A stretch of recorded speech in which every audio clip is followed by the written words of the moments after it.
Petronas' net profit surged by 91.2% to 45.5 billion ringgit for the fiscal year ended December 31st, 2017. This was on the back of 223.6 billion ringgit in revenue. The results were thanks to efforts to increase efficiency, supported by higher commodity prices and improved margins. As for its latest quarter, earnings rose 61% to 18.2 billion ringgit, while revenue climbed 13.8% to 61.8 billion ringgit.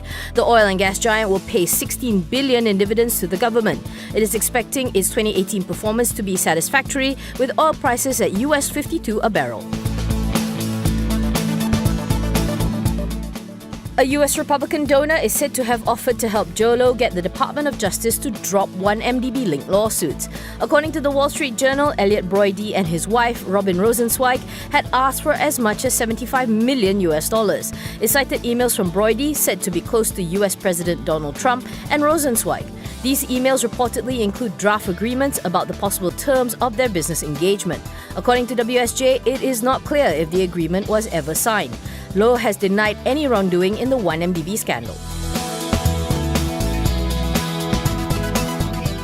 Maxis has appointed independent director Robert Nason as its interim CEO. He will hold the post starting April 1st and remain in the role until a new CEO is appointed.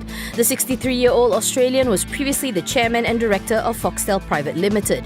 He also worked for Telstra Corp for 5.5 years. Nason is replacing outgoing CEO Martin Lundal, whose tenure ends on March 31st. Maxis thanked Lundal for his contributions and services, saying that it had an exciting time with him. Malaysia Airlines saw a 2% improvement in fourth quarter revenue per available seat kilometre or RASK from 21.6 cent to 22.1 cent.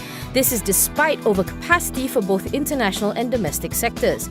The carrier flew 3.4 million passengers, down 10.5% from the previous corresponding quarter. Passenger load factor shrank from 80.9% to 77%. The airline also underperformed against budget, with its first half affected by a weak pricing strategy. Moving forward, it will continue to focus on driving yield to cushion itself from rising fuel costs and forex volatility. Australian police have seized 320,000 Aussie dollars or 969,706 ringgit from Bukit Aman CID Director Datuk Sri Wan Ahmad Najmuddin Mohamad. According to Sydney Morning Herald, this was on suspicion that his Sydney bank account had laundered money or proceeds of crime. Wan Ahmad's account had allegedly received a flurry of suspicious cash deposits in 2016. Bukit Aman has, however, cleared him after an internal inquiry found that the funds came from the sale of a house. Wan Ahmad is apparently not fighting to get the money back.